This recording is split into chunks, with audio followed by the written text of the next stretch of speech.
এই যে দেখো সবাই তুলছে হচ্ছে পুঁই মিচুরি, মানে কলকাতা থেকে বাড়ি এসেছি প্রায় 1-1.5 মাস হয়ে গেল। ওখানে যেসব জামা কাপড় পরেছি এখনো পর্যন্ত ধুয়ে কমপ্লিট করতে পারিনি। Hello everyone, good morning. কেমন আছো তোমরা সবাই? আশা করছি অনেক অনেক ভালো আছো।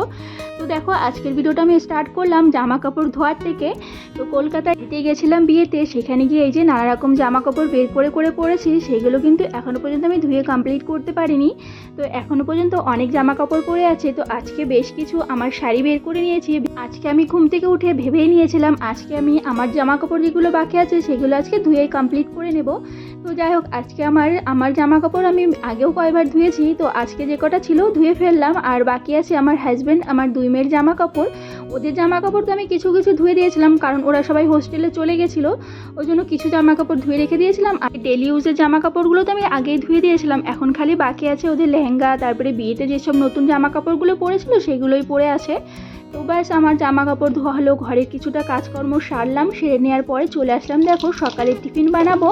তো আজকে দেখো সকালের টিফিনে এখানে ওদের একটু সেমই দিয়ে কি বলবো এটাকে, মানে একটু চাউমিনের মতন করেই বানিয়ে দিচ্ছি। তো আজকে তো শনিবার ছিল, ওর জন্য ডিমটা দিতে পারলাম না।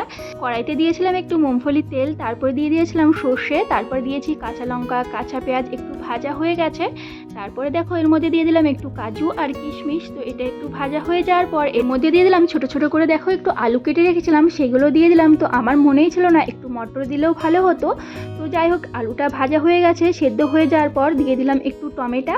তো সাইডে দেখো বসিয়ে দিয়েছি একটু গরম জল। তো এটা একটু ভাজা হয়ে গেলে পরে সামান্য একটু লঙ্কার গুঁড়ো, একটু ধনের গুঁড়ো, একটু হলুদ গুঁড়ো দিয়ে দিলাম, কারণ এর মধ্যে আমি মানে ডিমটা দিলে পরে আর তেমন কিছু না দিলেও হতো। এই যে মশলাটা ভাজা হচ্ছে ততক্ষণে দেখো এখানে আমি দুপুরে রান্নার জন্য মশলার পেস্টটা করব, তার জন্য সব কিছু কেটে গুছিয়ে নিয়েছি। আমার কাছে ছিল এই সরু সরু যে সেমইটা হয় আগের থেকে ফ্রাই করা থাকে, সেই সেমইটাই ছিল, ওর জন্য আমি এটাকে আর আগের থেকে সেদ্ধ করে নিয়ে নিই।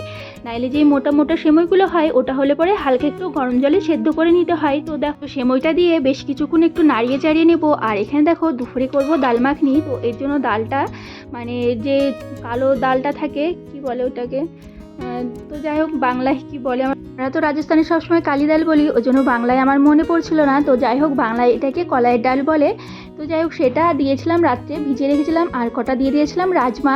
তো রাত্রে ভিজে রাখার পরে সকালে সেটা কুকারে সেদ্ধ করে নিয়েছি। তারপরে দেখো এখানে সেমইটার মধ্যে হালকা একটু গরম জল দিয়ে বেশ কিছুক্ষণ একটুখানি ঢেকে রেখেছিলাম। তারপরে দেখো এই যে সেদ্ধ হয়ে গেছে, মানে একটু ঝুরঝুরে হয়, আমারটা একটু মানে চিপকে চিপকে গেছিলো। তো আমার মেয়ে বলছিল এটা কি বানিয়েছো, এটা কি খেতে ভালো লাগবে? খেয়ে দেখ না, ভালোই লাগছে, প্রথমবার ট্রাই করেছি। তো যাই হোক এখানে দেখো প্লেটে আমার হাজব্যান্ডকে, আমার 2 মেয়েকে দিয়ে দিলাম। তো দেখতে কিন্তু ভালোই লাগছে, একবার বানিয়ে দিয়েছি। আমার মেয়ে দেখো কেমন রিয়াকশন দিচ্ছে। তো চলো ও খেয়ে কি বলে। कैसे बनी बताओ।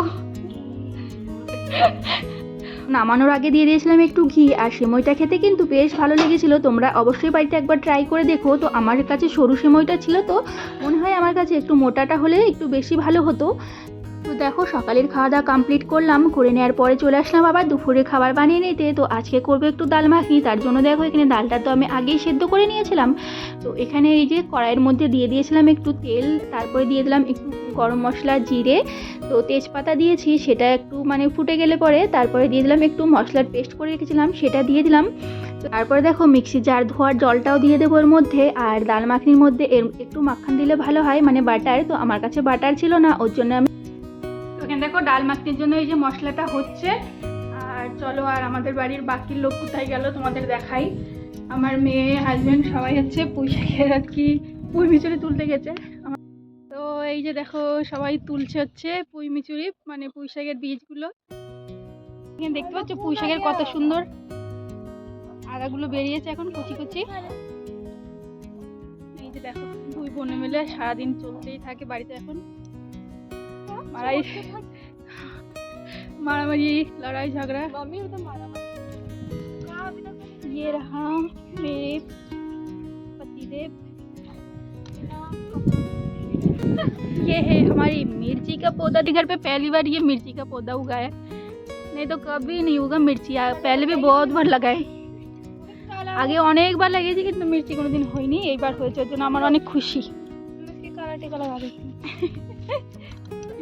পাপাকে টাঙিয়ে মাথা কেসে চলে গেছে। ওরা তুলে নিয়ে আসুক, আর আমি এখন আমার রান্না বসিয়েছি, যে তোমাদের তো দেখালাম। বাসন টাসন ধুয়ে এখানেই রাখা আছে।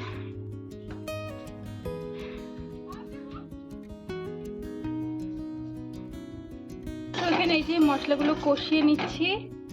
আর এবারে ডেলি ইউজের রেগুলার ইউজের যে মশলাগুলো হয় মানে লঙ্কার গুঁড়ো, ধনের গুঁড়ো, হলুদ গুঁড়ো এক এক করে অ্যাড করে দেবো আমি। এখানে দেখো ধনের গুঁড়ো, তো এই যে ধনের গুঁড়ো দিয়ে দিলাম, দিচ্ছি হচ্ছে লঙ্কার গুঁড়ো, দিলাম একটু হলুদ গুঁড়ো। হলুদ গুঁড়োটা কম দিচ্ছি কারণ এটা তো মানে কলাই ডাল কালোটা মানে খোসা শুদ্ধটা একটু কালারটা একটু সেরকম ভালো হয় না, কালো কালোই হয়। তো বাস মশলাটা একটু কষানো হোক। তো আজকে সকাল থেকে ঘরের কোনো কাজ করিনি, খালি এই যে বাড়িতে গেছিলাম, সেই সব জামা কাপড় ধুয়েছি। 2 মাস হয়ে গেল আমি বাড়ি থেকে এসেছিলাম। তো এই যে একটা এই যে ট্রলি ছিল, তারপরে এখানে ছিল, সব কিছু ধুয়ে দিয়েছি আজকে। ওর জন্য ঘরের আগে কিছু কাজ করিনি। এখানে কিছু জামা কাপড় এগুলো বাতিল আছে, এগুলো ফেলে দেবো। আমার মেয়েদের জামা কাপড় ফেলতে ফেলতে মানে যখন দেখি ওদেরই জামা কাপড় ফেলতে হয়, এত জামা কাপড় কিনে আর নষ্ট করে, খারাপ হয় না? এই যে দেখো কিছুই ঘর বাড়ি যেরকম সেরকম পড়ে আছে। তো আগে রান্নাটা কমপ্লিট করে নিয়ে তারপরে বাকি কাজগুলো করব। এই যে তুলে নিয়ে এসেছে কুমিচুরি ভাজা হবে আলু দিয়ে, আর ডাল মাখনি করব, আর কিচ্ছু হবে না। এই যে ঘরে দেখো, ঘরে বিছানা কাটতে, ওই যে বিছানা কিচ্ছু গুছাইনি আজকে। ওই যে বাজে হচ্ছে 12টা। তো ব্যাস এই কাজ করবো এখন। এরপরে দেখো মশলাটা বেশ কিছুক্ষণ ভালো করে কষিয়ে নিয়েছিলাম। কষিয়ে নেওয়ার পরে সেদ্ধ ডালটা দিয়ে দিয়েছি। আর ডাল মাখনি করতে গেলে ডালটা কিন্তু একদম ভালো করে সেদ্ধ করে নিতে হয়। আর এরপরে দেখো ডালটা বেশ কিছুক্ষণ টাইম আমি ভালো করে ঘুটে নিয়েছি। আর ডাল মাখনির নামটাই হচ্ছে এমন যে ডালটা পুরো ঘুটে মাখখানের মতনই আর কি, অনেক মোলায়েম হয়ে যাবে পুরো ডালটা। মানে এমনি ডাল বানালে পরে আমরা যেরকম পুরো অতটা ভালো করে সেদ্ধ করি না, এটা কিন্তু পুরো একদম সেদ্ধ করতে হবে। তারপরে দেখো ফ্রেশ ক্রিম দিয়ে দিয়েছি, মানে আমার ঘরে দুধ থাকে, যে দুধের মানে মালাইটা হয় সেটাই আমি দিয়ে দিয়েছি। তো তারপরে একটু ঘি দিয়ে দেবো, আর দিয়ে দেবো এখানে দিয়ে দিয়েছি দেখো এর মধ্যে একটু কাসুরি মেথি। তো ব্যাস ডাল মাখনিটা খেতে কিন্তু দারুণ হয়েছিল। এরপরে রান্নাবান্না কমপ্লিট করে সব কিছু কাজকর্ম সেরে স্নান করে খেতে বসেছি। তো দেখো আজকে আমি রান্না করেছিলাম, তোমাদের তো খালি ডাল মাখনি করেছি সেটা দেখেছি, এখানে করেছিলাম পুঁইমিচুরি দিয়ে ভাজা আর আলু দিয়ে পুঁইমিচুরি ভাজা করেছি। এটা আমার বড় মেয়ে খেতে খুবই ভালোবাসে, আমিও খেতে ভালোবাসি, আমার তো খুবই ভালো লাগে।